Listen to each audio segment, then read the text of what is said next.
जय हिंद भाई और बहनों, welcome back to our channel the defence life. So आज हम बात करने वाले हैं रॉ के ऊपर, रॉ के न्यू चीफ के ऊपर। So before we begin this video, I have a small and important announcement for you all that we have created a WhatsApp community for all the aspirants, all the defence aspirants for current affairs and also defense related news.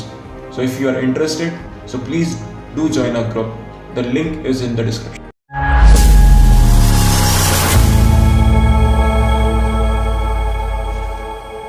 So what is RAW? RAW का full form है research and analysis wing. RAW का गठन 21 सितंबर 1968 को हुआ था, जो कि approximately 55 years ago हुआ। रॉ के हेडक्वार्टर्स न्यू दिल्ली में है और इनका मोटो है धर्मो रक्षति रक्षता, means principle protects when it is protected. अब रॉ का फंक्शन क्या है, अब मैं आपको बेसिक में समझाता हूँ। For example, Pakistan is planning an attack on India on 2 सितंबर और इंडिया को ये इंफॉर्मेशन पहले ही पता चल जाती है कि Pakistan is going to attack on 2 सितंबर। So India will be prepared for it. Sorry, मेरे को लग रहा है मैंने गलत एग्जाम्पल ले लिया। पाकिस्तान कभी भी अटैक करे, India is always prepared for them. Let's take another example, like take a country A who is going to attack on country B on 2 सितंबर।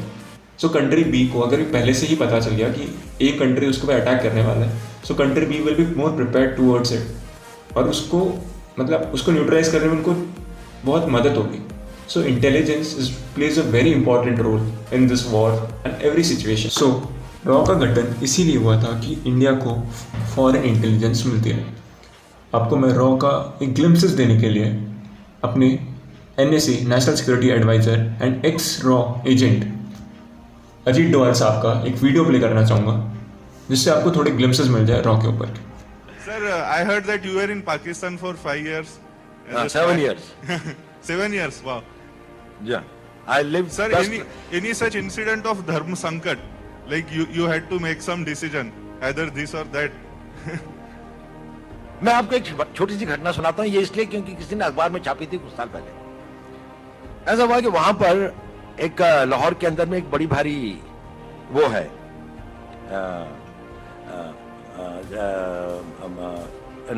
औलिया की एक मजार है जिसपे बहुत सारे लोग आते हैं। तो नेचुरली मैं क्योंकि एक मुस्लिम उसमें रहता था और एक उसके साथ में रहता था, तो मैं वहां से गुजर रहा था और मैं उस औलिया के उसमें आया और मस्जिद से वापस आया और एक उसमें मिला। तो एक आदमी एक कोने पे बैठा हुआ था, बड़ी आकर्षक उसका व्यक्तित्व था, बड़ी सफेद लंबी दाढ़ी थी। उसने मुझे बुलाया,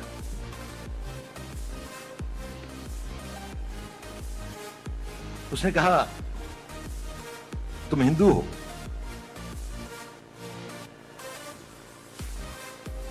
मैंने कहा नहीं।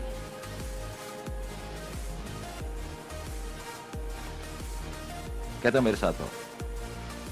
मैं उसके साथ चला गया। वो मुझे 2-4 गलियां ले जाके छोटे से कमरे में ले गया। उसने दरवाजा बंद कर दिया। उसने कहा देखो तुम हिंदू हो।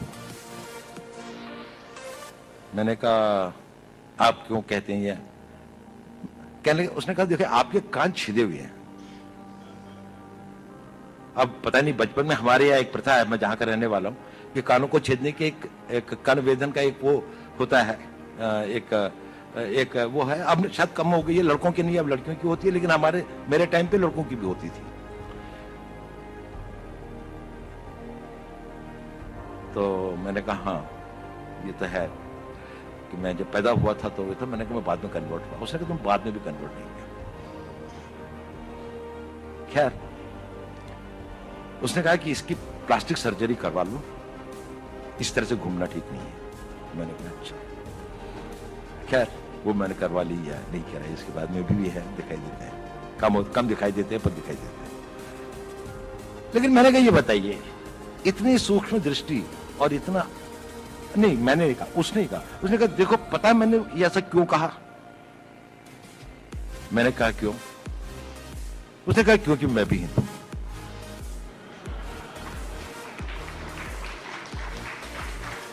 और उसने कहा कि देखो मेरा सारा परिवार इन लोगों ने मार दिया था, मैं यहां पर किसी तरह से अपने दिन काट रहा हूं। मुझको बहुत खुशी होती है जब आप लोगों को देखता हूं, लेकिन मैंने भी अपना बेस बदला हुआ है। लेकिन देखो इस कमरे के अंदर, और फिर उसने एक अलमारी खोली, उसके अंदर में एक शिव जी की और एक दुर्गा की एक वो रखी थी। उसे कहा देखो मैं इनकी पूजा करता हूँ। लेकिन बाहर जाके मस्जिद के अंदर में सब लोग मेरे को यहाँ का एक रिस्पेक्टेड उलेमा समझ लीजिए, उलेमा तो नहीं लेकिन वो समझ लीजिए, मतलब रिलीजियस मैन की तरीके से वो करते हैं। ये एक छोटी सी घटना है, लेकिन बड़ी मेरे को वो लगी। कभी मेरी में इच्छा भी होती थी कि मैं उनकी कोई मदद कर सकता या हो सकता, लेकिन कभी ऐसा हुआ नहीं। लेकिन वो ऐसा, चलिए। Yes, after seeing this video आपको थोड़े फार ग्लिम्सेस वगैरह मिल चुके होंगे रॉ के ऊपर, but yes, this is 0.001% what raw actually does, how they live, how much they sacrifice for a country without being known. So okay, let's start with the primary functions of raw. Raw का first function है gathering the foreign intelligence, which I had already explained. Second one is counter terrorism, and the third one is counter proliferation. Counter proliferation मतलब counter proliferation का ये मतलब होता है कि कोई एक कम्युनिटी या कोई एक एंटी टेरर ग्रुप है जिसको मास वेपन्स ट्रांसफ़र किए जा रहे हैं, तो इसकी इंफॉर्मेशन इंडिया को होनी चाहिए। सो वो हमें रॉ ला के देगा। Now coming to the main objective of रॉ, the first one is anti-terror operations and neutralizing elements posing threat to India। मतलब एंटी-टेरर ऑपरेशंस करने हैं और जो एलिमेंट्स रहते हैं, जो बंदे रहते हैं जो इंडिया के लिए थ्रेट है, उनको न्यूट्रलाइज करना। Second one is covert operation to safeguard national interest.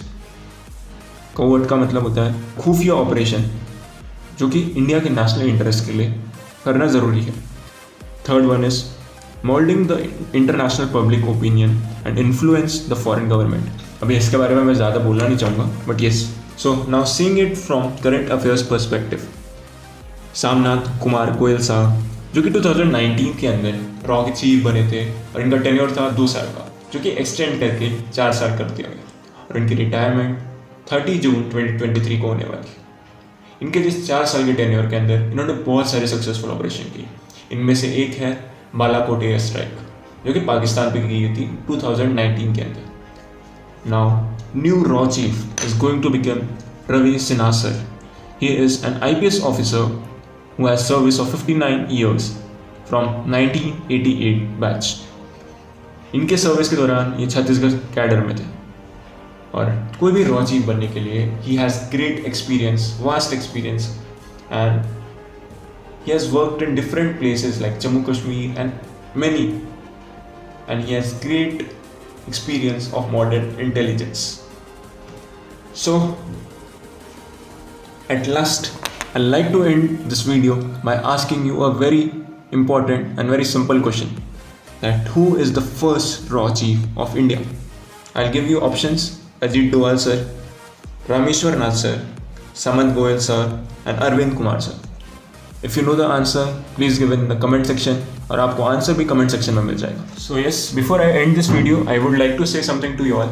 जो पाकिस्तान वाला सीन था, it was completely joke, because कहीं ना कहीं एक ब्रेव कंट्री किसी को भी अंडर एस्टिमेट नहीं करता, और इंटेलिजेंस का पाकिस्तान से होना इट इज़ वेरी इंपॉर्टेंट। कहीं ना कहीं हम कारगिल वॉर तो जीत गए, क्योंकि उस टाइम पे हमारे पास वो इंटेलिजेंस नहीं थी। हम वो वॉर तो जीत गए, बट कहीं ना कहीं हमारी कैजुअलिटी ज़्यादा थी।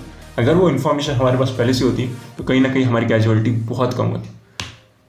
और रॉ के अंदर स्पेशली एक डिपार्टमेंट है जो कि स्पेशली पाकिस्तान के लिए बना हुआ है, और उसमें सारे एजेंट्स वगैरह पाकिस्तान से रिलेटेड है।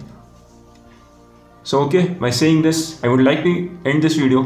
जय हिंद, जय Bharat, and don't forget to like, share and subscribe my channel the defence live. Thank you.